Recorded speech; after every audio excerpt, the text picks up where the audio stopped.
I've been like looking at. So we don't get a lot of comments on social media, but the ones we do get are interesting. A little mean. Huh? A little mean. Yeah. Sometimes they're mean. Sometimes they think we're dumb or out of touch or. Well, yes, we are probably a little out of touch. Probably a little dumb. That I disagree. I speak for myself, at least. I think. I'm gonna disagree with all those. I think we're cool, and we are in the know, and people like, who's out of touch. Who's out of touch? I was thinking about this the other day. Is CEOs. I think CEOs are out of touch. Yeah. And I think they're incompetent. And I think that they care more about the investors and the value that the company brings to investors. And that's really all they care about. And they also like being perceived as cool mavericks. We're cool mavericks. But they are not cool mavericks. They're incompetent bozos. I don't know. It bothers me that people glorify CEOs as if they are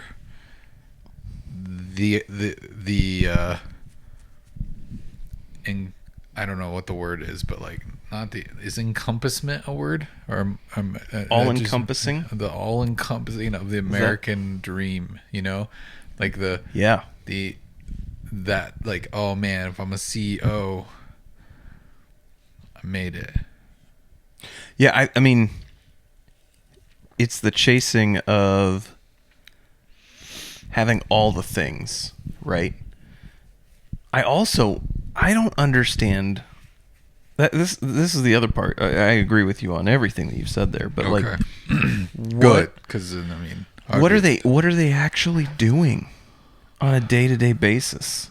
They're making tough decisions, like the concerns around brand safety and around investors. But I feel like so much of what a CEO does, they've worked their way into this job title where they are given these issues or things that are big decision-making things. Yeah. Where they are out of touch with a lot of how that affects anybody below them, but they've employed people below them to make all of the decisions or do all the work so that they can then make these decisions that will impact all of these people that are doing all the work. Yeah. And it's just, it's such a crazy, and I mean, this may not necessarily be everyone, because I don't know if that's necessarily the case when it comes to smaller companies or, non-publicly traded companies. But from my experience in corporate America, that seems to be what it is. I feel like if you ask the CEO what they do, they would be like, we strategize. Yes. We're all about strategy. And we're going to make sure that we make the best decisions. And like, I'm hired because of my ability. They're kind of like, have you seen that clip of Mark Rubin? I don't know if I have. He's like the famous producer Mark Rubin, the guy with the beard, and then the I think it's like Anderson Cooper or someone's interviewing him. Is like, do you have any musical skill? And he's like, none at all. It's like, no. Do you play any instruments? No. But I can hear it. Do you know any? Yeah, like he was just, but he's like, I just have really good instincts and good taste. And so people count on, and it's like when it's Rick Rubin, I'm kind of like, yeah, I buy that. Yeah, but I think that's what the CEOs all believe. Well, and like, I think that a lot of CEOs, especially when they are serving more of shareholders than the people that are employed technically by them, as well as the people that they are producing things for. Yeah. If they're not working for just those two people and they're working for the shareholders, then it's a whole bunch of junk. But like Rick Rubin, he's like, I work for making music, and I'm going to go with what sounds good to me and what I think is going to work for the artist. Yeah, and that's why the artists like bring him on. Yeah, because of that. Yeah. It's fascinating thinking about what CEOs are actually doing. Yeah. Because it feels like a lot of them, and this feels like this leads down more dangerous paths, but it feels like Donald Trump himself is trying to run the office in that way, the office of president, in that how often are we hearing about him going off on weekend vacations to golf at his resort? Yeah, you got to have a balanced mental strain. Yeah. You know, you got to on one hand, you got to come into work and be ready to destroy a country in one decision. And then another hand, you got to be able to like relieve yourself of that stress and go golf. So I got to go golf. And I think that's why it's so appealing to so many people. They want to work their way up the ladder to that. The thing that they don't realize is how few people actually get to live that life. Yeah. And the chasing is only benefiting those people that are at the very top. You triggered me just now. I wasn't ready for it, but now I triggered. I'm making a. How did I trigger you? Not in a bad. Not like you said something that offended me, but you just triggered a feeling, an emotion in me that is. I freaking think golf is stupid. I've the only form of golf. There's two forms of golf that I'm okay with. That's top golf because it's like gamified and it's just a silly fun thing. And putt like miniature golf because it's gamified and silly. But when you got dudes who are like, I can't go here unless I tuck my shirt in. I can't like I can't. I gotta like be a country club person. I gotta drive in this little car, and then I gotta like flirt with this young girl who's like a quarter of my age who's serving me drinks, and then I gotta like talk about my swing, and it's just I don't know. I get like Tiger was good, and there's other people. Happy Gilmore is cool. Yeah. I like Happy Gilmore. You're going to get a little more of him soon. Yeah, I can't wait for that. That's a big deal for me. That's a big deal for an Adam Sandler fan. He was disrupting the golf scene. He was. You know, he was there wearing his T-shirts and punching Bob Barker, and because he was just a hockey bum. Yeah, that's the type of that's what golf needs is a real world Happy Gilmore. But these people that take it all serious, and it's their whole identity. It's like corporate. Even corporate like fashion has been so informed by golf fashion. Like we got to wear these moisture wicking polos, and that's acceptable in the office every day. If you show up with a T-shirt, you're like shunned, like you're a slacker. Sure. But because I'm wearing a T-shirt with 2 buttons on it or 3 buttons on it and a flappy collar, I'm professional and cool. And I will say, I think that's a lot more comfortable than the full sleeve button ups. Personally, I'm just sure so a polo is comfortable, but I'm saying it's not dressy. Yeah, it's not dressy. But the whole like corporate world has said no. This is professional. But if you wear a T-shirt, no. So let me push back on your triggering just a little bit. Yeah. What if I told you that golf was actually gamified, much like Top Golf? It's just much smaller targets. Yeah, I like the big holes. I like big holes. I'm a big hole man. I get where you're coming from. And honestly, I enjoy golf, but I also think that so many people take it so seriously. I would just go out there and I'm like, I'm going to probably lose 15, 20 balls over the course of 9 holes that I'm playing. Yeah, I'm just probably bad at it, so I'm bitter. Have you ever played like an actual golf course? I went to a course once. Okay. But I got chased off by the golf police because my brother-in-law and I got bored and decided to play golf like polo, kind of. and we just drove the carts around with our clubs hanging out the sides trying to hit the ball, and then we were like driving around on the green, and I guess that's frowned upon. Yeah. Yeah, that is. They literally had a golf cart with like little siren lights that pulled us over and You know, said, we no, need to- bad, go. We need to set up an alert for ourselves, because I just got a brilliant business idea. Okay. All right. Let me hear it. We should set up an alert for any time there is a golf course that is in trouble and or maybe going under.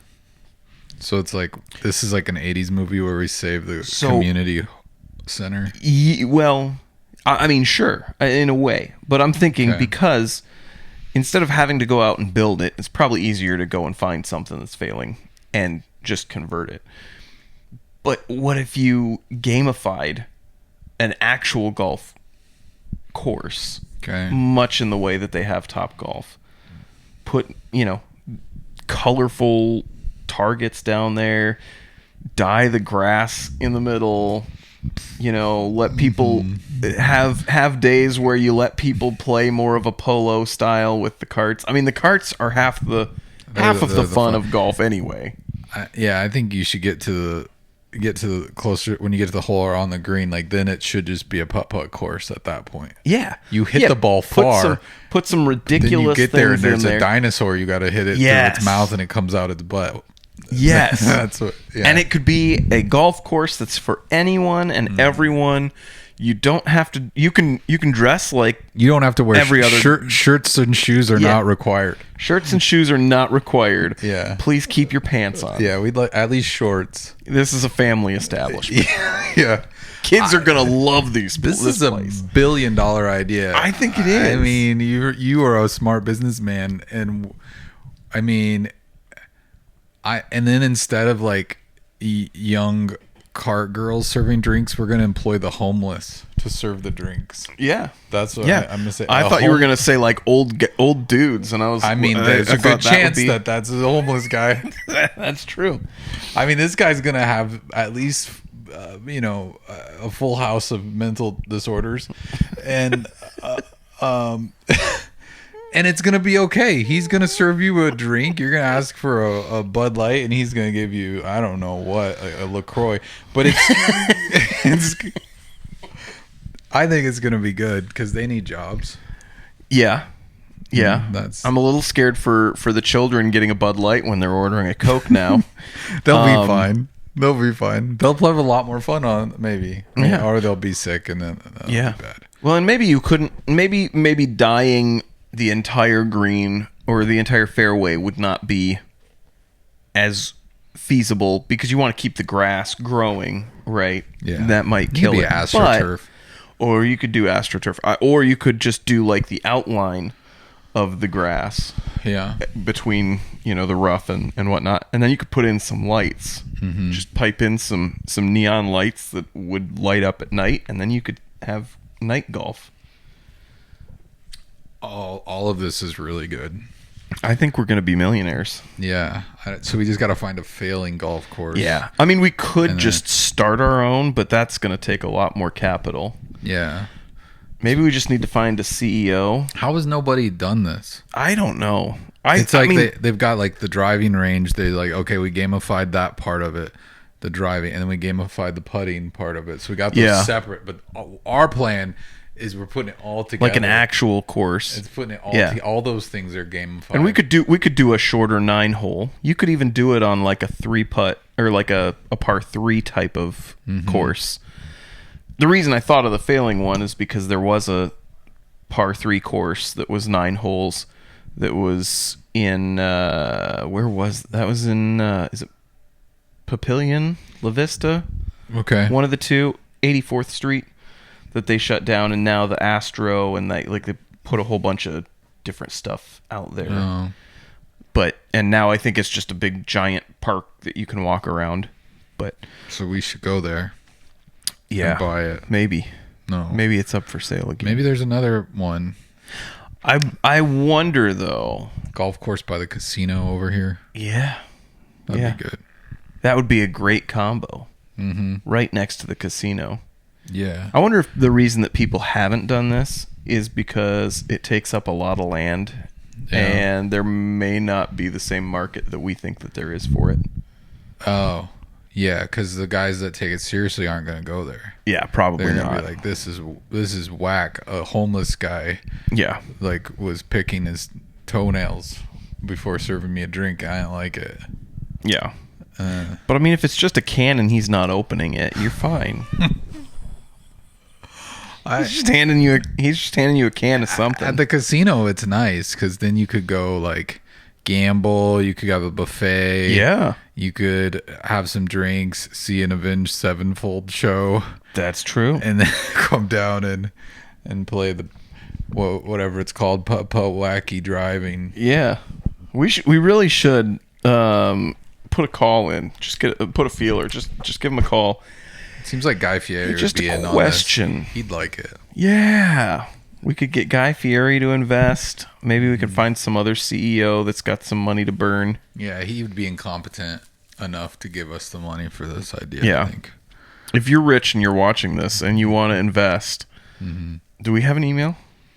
Yeah, bringing stuff up at gmail.com. Send us an email. Yeah. And forward that payment.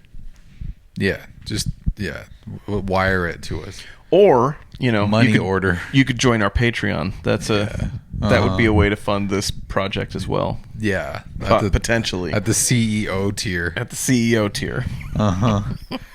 That just means we should make a CEO tier that's like I don't know, $5,000, and it's just like blindly give us money and don't ask questions, but just know that you're really smart for doing it. Or you're just strategic. Give us this money so that we can create our golf course. Yeah, maybe patent pending. Patent pending. Or I mean, we don't know. Whatever the term is for that. I'm still like kind of now you're gonna have me thinking about this forever because I'm like, you're gonna spend like the next week just Googling. Does this not exist already? Like, that's crazy. Do they not have crazy golf out there? It feels like the extent of it, like you said, you've got the driving ranges, and Top Golf isn't the first driving range. It's like a fun range. It's like it's a wild and wacky range. So there is a driving range out in Colorado that is lit up at night. It's on like a pond or something, and has a whole bunch of different things out, and like kind of like Top Golf. It's just you're on ground level trying to hit it into different hula hoops or whatever that are established in the water. And then it also has a putt golf course. Okay, so they're doing. So they were like, let's just combine these two things. That's not the whole thing. But it's not a whole course. That may be the closest. Think, like, is there something with the way golf is played that if you had all this crazy stuff, it would slow the game down to where you couldn't get enough people through the holes? If you're playing it polo style, I can't imagine it slowing things down. Yeah. That'd speed it up, if anything. Someone's going to get hurt, though. But that's okay. Yeah. We'd have you sign a waiver. Yeah. Okay. Well, that's good. I think also now we could also maybe work with a city that has like a problem with the homeless population. Yeah. And then like we got a job for them. Yeah. We'd have to get do you have to get a liquor license to sell canned alcohol? I think so. Okay. Yeah. If I remember correctly, there was a super sketchy music venue in town here that was like in a loft. You walk, it was just a brown door on the side of a building on a street. Oh yeah, I kind of remember what you're talking about. What was it called? I don't even remember. I think I went to one show there. It was kind of a punk rock type of show. Yeah, gosh, I remember that. Now I can't think of the name of it though. But you'd walk through the door and it was stairs up into this lofted area. And I remember that they were selling beers and it was just cans. And at one point in the night, they ran out of them and someone ran down to the gas station on the corner to get more. And then I remember hearing like a couple months later that the place got shut down. but it was very do-it-yourself type. So I think you have to have a license. Innovative. They're just innovating. Yeah. Okay. All the alcohol is served in brown paper bags too. Like still in a can or just in the brown paper bag? You got to drink it quick. You got to drink it quick. And it's got like a coffee stir. It's like you got to suck it through this. The coffee before stirring the bottom straw. of the bag just blows up. Why are those straws? I don't understand that. No one ever uses them as straws. And if you do, you like melt Everyone's like, what are you like doing? burn your throat or something. Right. Because you're going to launch Bring hot some of the liquid into the back of your throat too fast. Plus, it may bring some of the plastic from said straw stirrer. Maybe. I mean, that's just everything. Microplastics. I don't know why they're straws. That's a really good question. I've seen some, you got the wooden stick that's like the thing the doctor holds your tongue down with. The depressors. Yeah, the depressor. And then you've got the straw. And sometimes it's like crimped down the middle to where it's like a straw, but it's got two holes. Yeah. The double straw. Why do we need that? Maybe it's I honestly think, now that I'm thinking about it, it's probably like a structural integrity thing. Where like if it was just a floppy piece of plastic, you wouldn't be able to stir very easily. Okay. So that's like having like a tube. It's more structurally like it's stronger to resist or create resistance in the liquid. I'm not a scientist. I'm gonna accept that as answer. That's what I heard it on the internet. Mm-hmm. Yeah, we're on the internet. It was on a podcast. Yeah, that's we solved that problem. Solved it. That's ending there. So we might be a little behind on this news, but did you we talked about Trump doing things like he's always, he's trying to keep people. I can't keep up with the things he's trying to do. From getting a Nintendo Switch too. Mm-hmm. He doesn't want anyone to have that because tariffs are bad. Although it seems like Nintendo figured it out. They didn't raise the prices. Everybody thought they would. Yeah, it was only wasn't it just the accessories? Yeah, it got raised like $3 to $5 each or something like that, or $10. Maybe the Joy-Cons are $10. Some people were guessing that maybe they already have like shipping containers over here somewhere with them in it, and like we're able. That'd be interesting if they already. Well, I guess when are they coming out in June? And so they're like, because they've had to have been in production for a long time now, so there's a good chance that's true. That would make sense. But before I get to my other point, I was thinking about that. It's like the tariffs thing is so crazy. How it's just like now now there's 100% tariff on foreign films. I guess that's the new one. Yeah, because it's a national security risk to have Tom Cruise go and jump off of a plane in some foreign country, climb up the Wiz Khalifa. That's not correct. I think it's the Burj Khalifa is the building, the tall building. I always want to call it the Wiz Khalifa, but it's is that the tallest building? Yeah, the one in Dubai. But yeah, I think it's going to be interesting when we can't. Well, I mean, if we were to be like, no, we don't need, now that we're doing everything in America, and these companies don't want to deal with us over from other countries, and then we have no more dock workers. Yeah, because we don't have jobs for them. We don't have trucking jobs are going to go down. It's like all of this that stuff just doesn't get built back either. Like if someone fixes the tariff thing, it's not like those people move on to their jobs, and like I don't know. It seems like it's kind of a nightmare scenario. It feels like it is a nightmare scenario because I don't think that it's going to change what those jobs do as much because we don't have the infrastructure to just make everything here. No, like the amount of time that it would take. I guess I'm not suggesting that. I'm just saying that's the those would eventually disappear. What I'm saying is when we implement the tariffs, we're not going to have as much stuff coming into the U.S. Not because we're making it here, because that's never going to happen, right? Unless that's what we would have to do to realistically stop. But I'm saying in that interim time, when you don't need as many dock workers because they're going to be out of work. They're just not going to be. There's not going to be anything coming in like nearly to the level that there is right now. And so that's what I'm saying is like those jobs are going to go away. and it's just it's a mess. But then you got all this, and then JD Vance goes out and kills the Pope, and Right. nobody bats an eye. It's funny, he just assassinated the Pope, and we're gonna get a new one now. How did he assassinate him? I think he shook his hand or something. Gave him a transmitted disease of some kind. I mean, just Or do you think there's just some poison on there that, old man? I just imagine JD Vance is kind of like one of those poisonous frogs, and if you touch him, you're probably like, that's why people, especially if you're an old man who has thin skin. Yeah. I don't see many people touching JD Vance in public.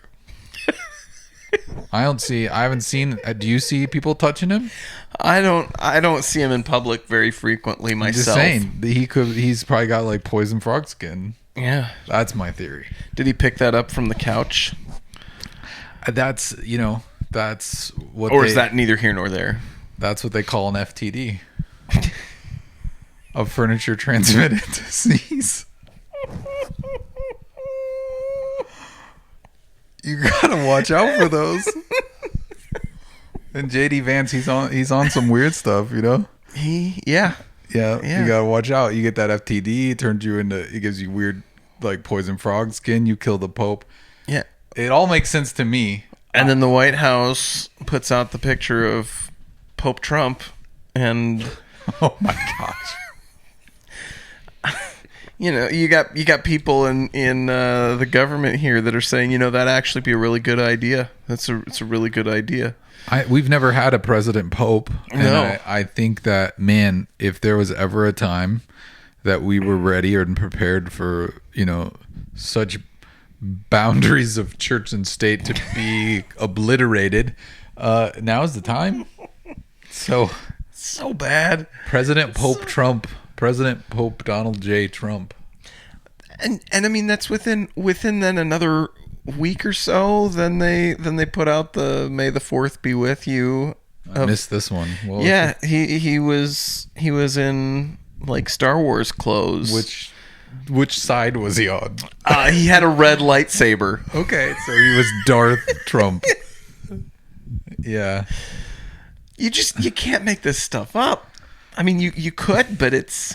So he's pretty much like, I mean, I'm assuming the nuance is lost on them that they were essentially space Nazis, right? The dark side. Yeah, pretty much. And now here is Trump wielding the red saber of the space Nazis. The crazy thing is how many of these types of things the official government, White House, all of these different accounts are actually sharing, where it's confusing that their social media team is just wild. They just do whatever they. I mean, they might be more wild than he is at social media. Well, I just wonder if they just like are employing some young kids to just do it, and they're like, just do your thing, do your thing, and they're and I mean, do it, and to their standards, they're probably killing it. Like they're probably like, this is the greatest propaganda machine we've ever seen. They're out here putting videos of people of Venezuelans being deported to Semisonic's closing time, and it's like, and people are just like, this is so good. Yeah. One last call for alcohol, so finish your whiskey and beer, you Venezuelan. We're handcuffing you.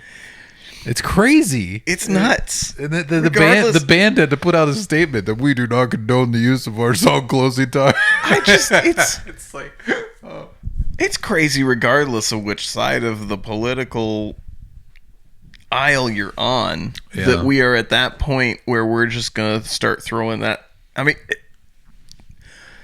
how did Mike Judge know? How did Mike Judge know so long ago? Yep, he's a prophet. That's probably where's Luke Owen? We need him to, or no, Luke Wilson. I was gonna say that you just combined. I just combined their first names. Where's Owen Lukes when you need him? I mean, I'm a tired dad of a 2-month-old. Okay, give me a break. I'm giving you a break. Yeah, I think there's a lot of just polarizing side choosing that goes on. So much of it.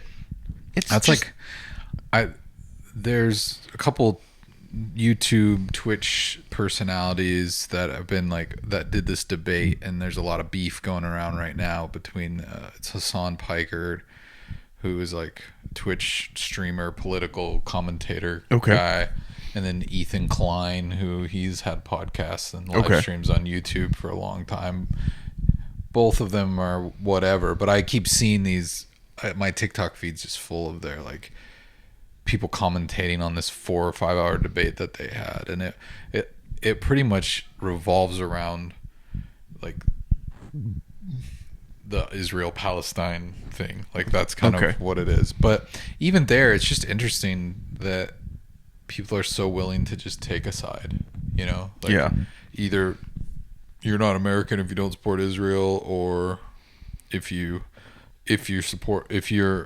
say we should, you know, innocent Palestinians shouldn't die, you're somehow an anti-Semite. You know, like you're worse than Kanye for saying that. Which, speaking of Kanye, that's a whole other, I guess, can of whales. A can of whales. His song's doing well. Whale. Cousins. Is that the Cousins one? Yeah.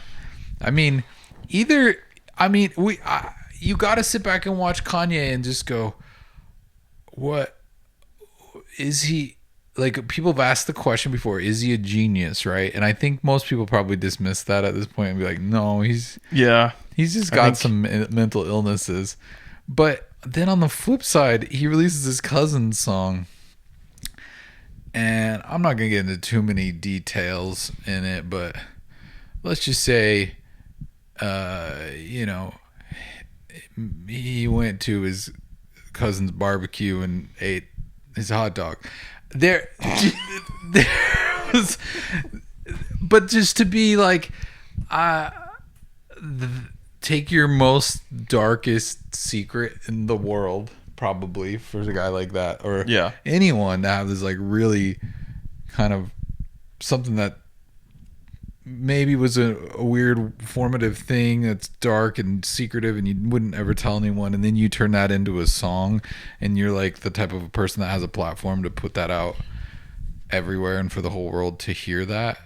And I mean, I'm not saying he's a hero for it or something. I'm just thinking it's very no other artist is doing that, right? Like there's not, and it's just like there's a lot of steps that he took that no other artist is doing before that. Oh, for sure. Yeah. The diamond encrusted swastika necklace, all that stuff, the Nazi stuff. I'm just saying it's just interesting that I don't know. I'm not trying to praise him for this. I am just saying it's wild swing after wild swing. Right. I honestly don't understand. I don't understand how he, like, what is true and what isn't true with him as well. Because if you ask me now, this is a delusional Kanye fan speaking here. Because when I say Kanye fan, I'm gonna say like maybe I miss the old Kanye, like Donda and Pryor. Is that that's kind of where the entire fandom I mean started tapering? Yeah, once we got into the post Donda era. Yeah, what was that? He did 2 Vultures and Vultures 2. Mm-hmm. Like I didn't really enjoy either of those albums that much. But can't say that any of them stuck in my head. No, but like Donda and before. I mean, I will say I did listen to Bully when it was on YouTube for a while. Like he released it on YouTube, and there are some songs on there that are just like, from a production standpoint, they're just crazy. They are so good, but lyrical content, I don't know. I can't speak to that. But either way, I'm just saying maybe I'm delusional, but I have a sense that I'm trying to think how to phrase this. I feel like we all know that person that will use hyperbole or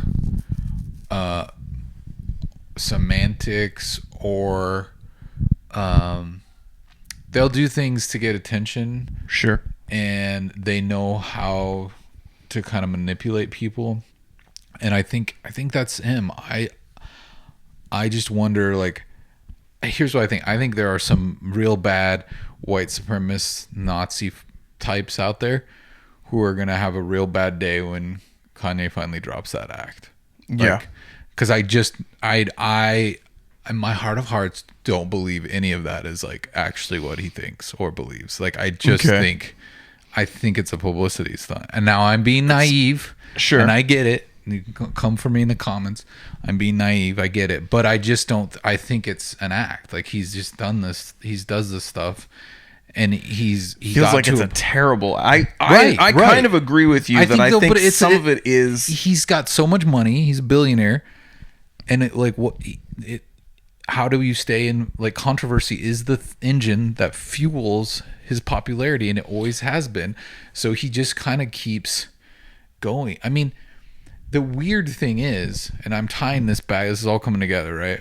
All right. I saw a thing that said these people talking about the Hasan Piker Ethan Klein debate, and they called Hasan Piker the worst anti-Semite on social media right now, the most influential anti-Semite, worse than Kanye West, is what they said, because he's so pro-Palestine.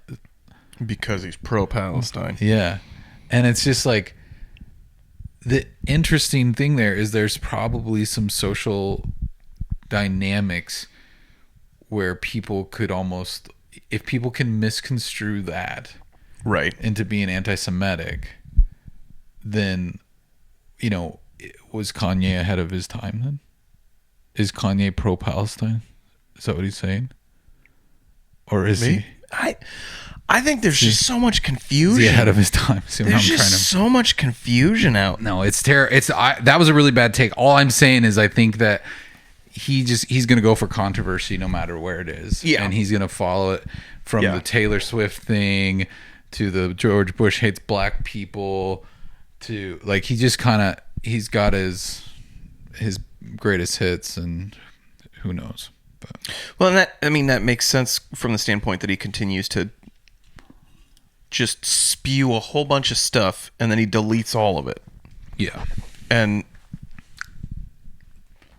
is some of that to try and minimize, hey, you didn't really see that. That was not actually what I said, or not actually what I meant. But he's also got, back to CEOs, which here we are making full circle. He's got CEO humor. Like, his sense of humor is the CEO's sense of humor. Someone who thinks they're funny, who goes on, what's his face, chili guy. I can't think of his name. Alex Jones. Yeah, Alex Jones. He goes on there and he makes these horrible jokes that are just dumb, but he thinks they're funny, and that's like CEO humor in a nutshell. Like, this idea Elon Musk wearing multiple hats. Musk.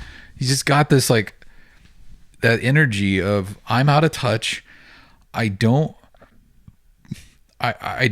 surrounded by yes men. Nobody keeps me in check. No one can keep me in check. I have so much money, I can do anything I want.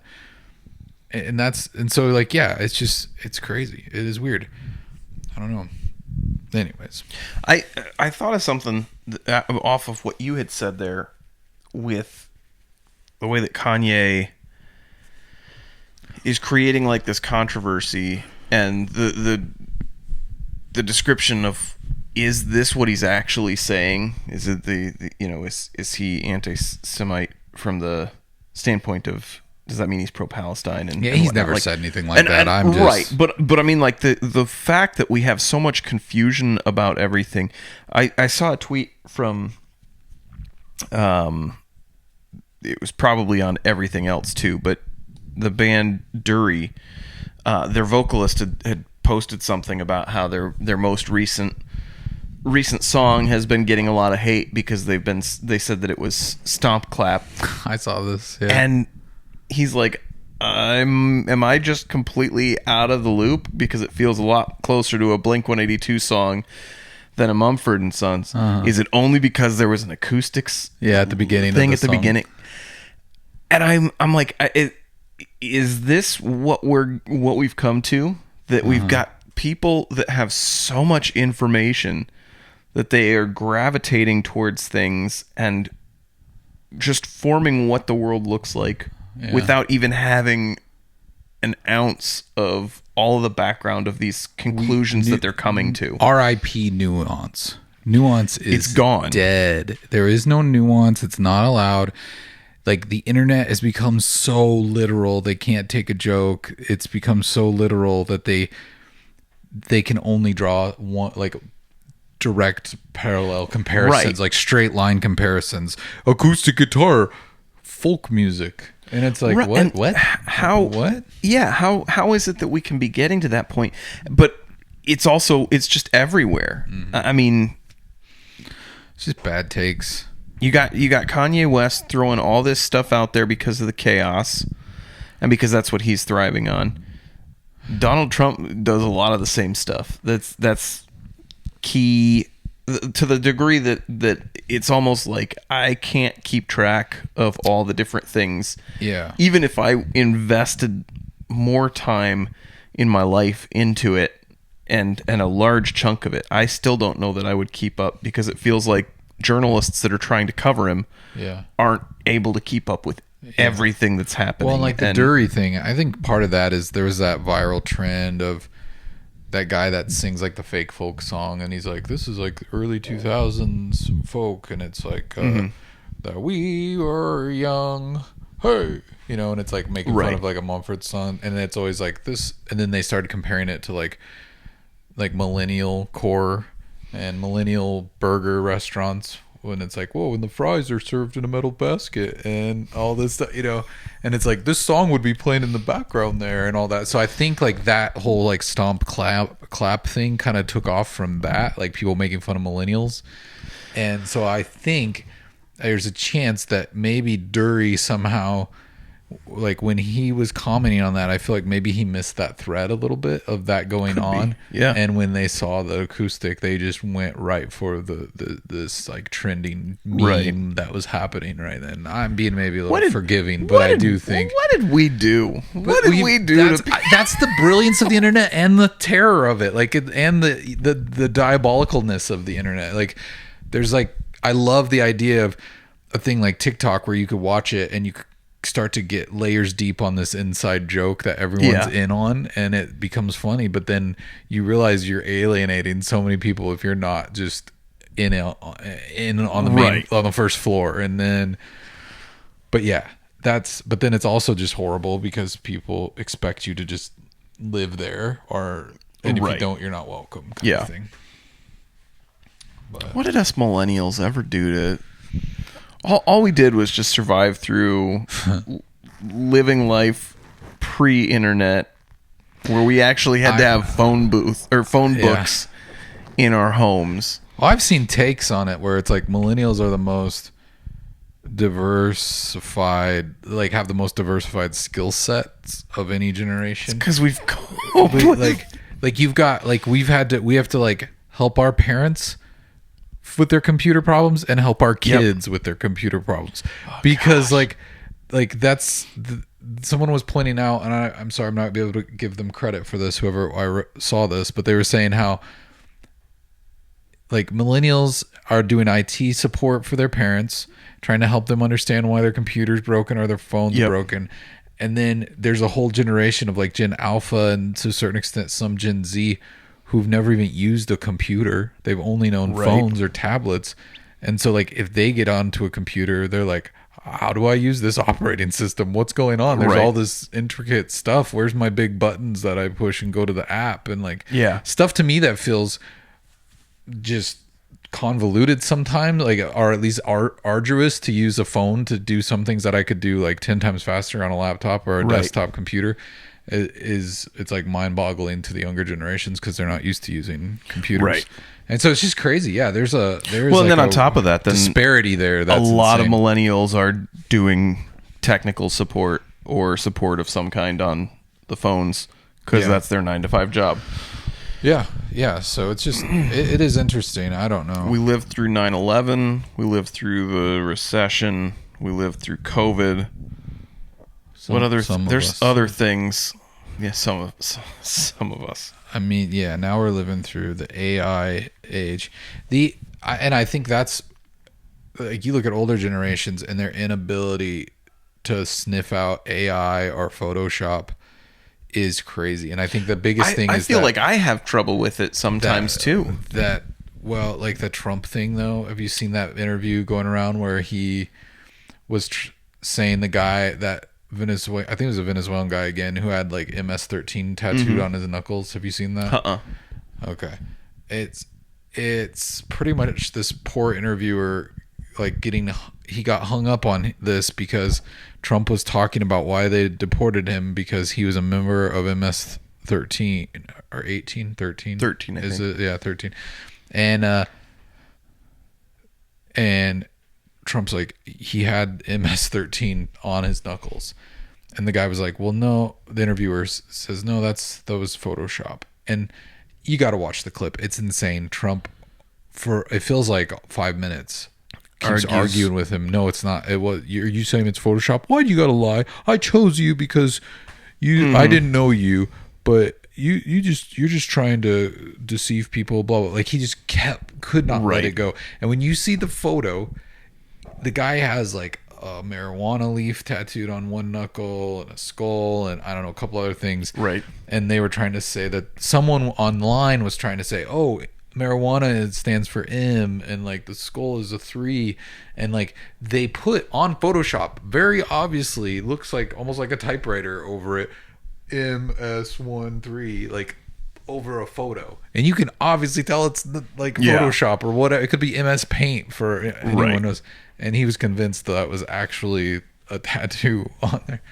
But you're right, the AI stuff, that's, I mean, that'll get people. I mean, yeah, the scary part is there's so much of it that's bad that's easy to identify, but there are still some of it that is very good and very, like, you have to look at it for more than just the passing glance to even catch that, oh, this is not right when I'm looking at it. I think it was just today maybe I saw did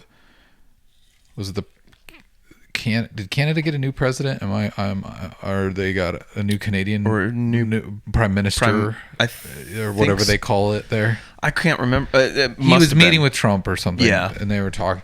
Well, there was an AI version of that interview going around where the guy was saying Canada is going to ban cars that are older than the year 2000 because of emissions or something like that. And it looked like and it looked just like the interview that was going around, and it looked like a clip from that, which is totally not true. It's bogus. You can look it up and find.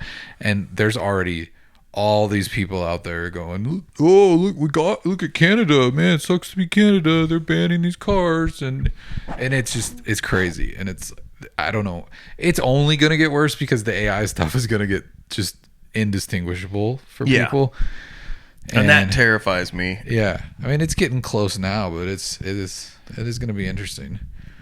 It's gonna be tough, but you know, us millennials we'll persevere.